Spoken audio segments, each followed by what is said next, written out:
ఒక IVF cycle అనేది success అవ్వటానికి మనకి కావాల్సిన most important things 2.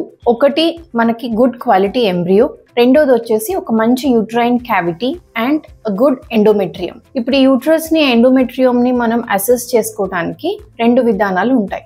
First is basic and scan ద్వారా, రెండోది hysteroscopy. Hysteroscopy similar to any endoscopy procedure. So దీంట్లో ఏంటి అంటే ఒక చిన్న కెమెరాని గర్భసంచి లోపల పెట్టేసి గర్భసంచి లోపల క్యావిటీ అనేది ఎలా ఉంది అనేది మనం క్లియర్ గా చూసుకోవచ్చు. ఒకవేళ అది క్యావిటీని మనం చెక్ చేసుకున్నప్పుడు చిన్న పాలిప్స్ కానీ పొరలు కానీ లేదా ఒక సెప్టమ్ లాంటిది కానీ కనిపిస్తే మనం అదే సెట్టింగ్ లో వాటిని ట్రీట్ కూడా చేసుకోవచ్చు. ఈ హిస్ట్రోస్కోపీని మనం రొటీన్ గా అందరికీ చెయ్యము. ఎవరికన్నా ఒక ఐవీఎఫ్ సైకిల్ అంటే ఒక ఎంబ్రియో ట్రాన్స్ఫర్ అయినాక కూడా వాళ్ళకి ప్రెగ్నెన్సీ అవ్వకపోతే దెన్ వి అడ్వైజ్ హిస్ట్రోస్కోపీ.